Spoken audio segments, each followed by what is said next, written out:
Spiritual అనగానే ఒక negative యాంగిల్తో చూస్తారు.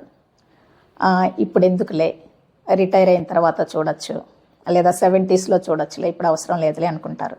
కానీ యాక్చువల్గా రిటైర్ అయిన తర్వాత 70sలో ఫ్యామిలీ కానీ సొసైటీ కానీ మన నుంచి ఏం ఎక్స్పెక్ట్ చేయదు. అసలు ఈ రోజుల్లో 20s నుంచి స్పిరిచువల్ ఎనర్జీని, ఆధ్యాత్మికతని అలవాటు చేసుకోవాలి. ఓకే, నేను మీ జయ, జేకే స్ఫూర్తి ఛానల్కి స్వాగతం. ఇప్పుడు స్పిరిచువల్ ఎనర్జీ ఎందుకు అవసరం అనే దాని గురించి మనం డిస్కస్ చేద్దాం. ఓకే, ఓల్డెన్ డేస్లో మన పనుల్లోనే బాడీ ఎక్సర్సైజెస్ ఉండేది.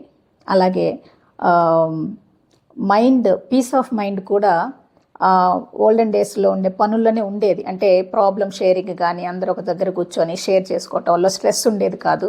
సో దట్ మెంటల్ పీస్ ఉండేదన్నమాట. అలాగే ఓల్డెన్ డేస్లో చూడండి, కాశీకి వెళ్ళి ఏదైనా ఇష్టమైన దాన్ని వదిలేయాలి అని అంటారు. అంటే ఏంటి, దాని వెనక ఉన్న ప్రిన్సిపల్ ఏంటంటే, ఇష్టమైన దాన్ని వదిలేసి వచ్చినప్పుడు ఎంత అటాచ్డ్గా ఉంటామో దాంతో అంత డిటాచ్డ్గా ఉండగలగాలి. అలాంటిదే నేర్చుకునే అవకాశం అన్నమాట అది. అలాగా ఓల్డెన్ డేస్లో ఈ బాడీ ఎక్సర్సైజెస్ కానీ, పీస్ ఆఫ్ మైండ్ కానీ, అలాగే ఈ స్పిరిచువాలిటీ కానీ స్పెషల్గా టాస్క్లు, ఈవెంట్లు చేయాల్సిన అవసరం ఉండేది కాదు. పనుల్లోనే, లైఫ్ స్టైల్లోనే ఉండేది. బట్ ఇప్పుడు అలా కాదు కదా, అన్నీ న్యూక్లియర్ ఫ్యామిలీస్ అయిపోయాయి, కంబైన్డ్ ఫ్యామిలీస్ ఏమి లేవు, స్ట్రెస్ ఫీల్ అవుతూ ఉన్నాము. ఇలాంటి స్ట్రెస్ని మనం తగ్గించుకోవాలి అంటే మనకి స్పిరిచువల్ నాలెడ్జ్ కొంత ఉండాలి. అలాగే ఒక 1 lakh రూపీస్తో చెప్పులు కొన్నాం అనుకోండి, అంటే యూస్ చేసిన తర్వాత వాటిని షూ ర్యాక్లో పెడతామా లేకపోతే ఇంట్లో పెడతామా? అంటే ఇక్కడ ఏంటంటే, ఎంత అటాచ్డ్గా ఉంటామో అంత డిటాచ్డ్గా కూడా ఉండాల్సి వస్తుంది. అంటే మనకి ఎక్కడ అటాచ్డ్గా ఉండాలి, ఎంత అటాచ్డ్గా ఉండాలి, ఎప్పుడు డిటాచ్డ్గా ఉండాలి, ఇదంతా కూడా మనకి తెలియాలి అంటే మనకి స్పిరిచువల్ నాలెడ్జ్ అవసరం, స్పిరిచువల్ ఎనర్జీ అవసరం అన్నమాట. తర్వాత ప్రాబ్లమ్ సాల్వింగ్ కెపాసిటీ అనమాట. అంటే లైఫ్ మనకి ఎప్పుడు ఛాలెంజెస్ విసురుతూనే ఉంటుంది కదా, ప్రతి ఒక్కరికి ప్రాబ్లమ్స్ అనేవి ఉంటాయి, రైట్?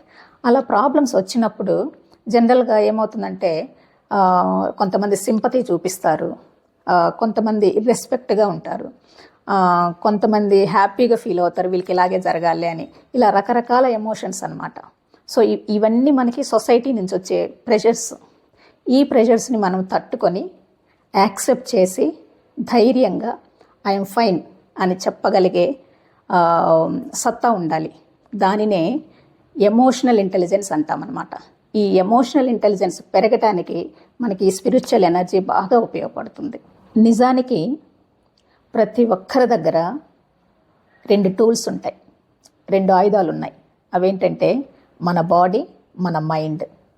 ఇవి రెండింటిని జాగ్రత్తగా ఎలా వాడాలి, ఎంత సేఫ్గా వాడాలి తెలుసుకోవాలి అంటే, మనకి తెలియాలి అంటే, ఈ కేసులో కూడా మనకి స్పిరిచువల్ నాలెడ్జ్ కావాలి.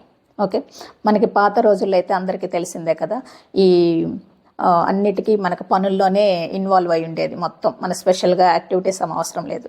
కానీ ఇప్పుడు మనం ఏం చేస్తున్నాము, బాడీ ఫిట్టింగ్కి ఒక టాస్క్లు పెట్టుకుంటున్నాం, అలాగే పీస్ ఆఫ్ మైండ్కి కొన్ని యాక్టివిటీస్ చేస్తున్నాం. అలాగే దానిలో పాటుగానే ఈ స్పిరిచువాలిటీకి కూడా ఒక యాక్టివిటీ లాగా, ఒక టాస్క్ లాగా ప్లాన్ చేసుకుంటే బెటర్గా ఉంటుంది. ఫ్యామిలీ రెస్పాన్సిబిలిటీస్, కెరియర్, లైఫ్, ఇలాంటి వాటన్నిటిలో ఉన్నప్పుడు, డెసిషన్ మేకింగ్ తీసుకోవాల్సి వచ్చినప్పుడు, బ్యాలెన్సింగ్గా ప్రవర్తించాల్సి వచ్చినప్పుడు, ఇలాంటివన్నీ ఉన్నప్పుడే కదా యాక్చువల్గా మనకి స్పిరిచువల్ ఎనర్జీ అవసరము. మనం ఎప్పుడో 70sలో, ఎప్పుడో 60sలో మనకి అవసరం అనుకుంటే పొరపాటే అన్నమాట. ఇలాగా ప్రాబ్లమ్ సాల్వ్ చేసుకునే కెపాసిటీ మనలో ఉంటుంది. కానీ ఎప్పుడైనా ప్రాబ్లమ్స్ అనేవి బియాండ్ హ్యూమన్ పవర్ వచ్చాయనుకోండి, డెఫినెట్గా అప్పుడు మనల్ని సేవ్ చేసేది స్పిరిచువల్ ఎనర్జీని. ఓకే, సో ఫ్రెండ్స్, అందరూ ఇంత అవసరమైన ఈ స్పిరిచువల్ ఎనర్జీని, ఈ స్పిరిచువల్ నాలెడ్జ్ కోసం మీరు ఏదైనా ప్లాన్స్ చేసుకొని ఆ ఎనర్జీని మీరు పొందుతారని ఆశిస్తూ, మీ జయ ఫ్రమ్ జేకే స్ఫూర్తి ఛానల్. అలాగే వీడియో నచ్చినట్లయితే లైక్ చేయండి, షేర్ చేయండి, ఛానల్ని సబ్స్క్రైబ్ చేయండి. అలాగే అసలు ఈ స్పిరిచువల్ ఎనర్జీని ఎలా తెచ్చుకోవాలి, స్పిరిచువల్ నాలెడ్జ్ ఎలా మనం ప్లాన్ చేసుకోవాలి, ఈ ప్రాసెస్ ఏంటి అనే దాని గురించి నెక్స్ట్ వీడియోలో మాట్లాడుకుందాం. Okay, thank you.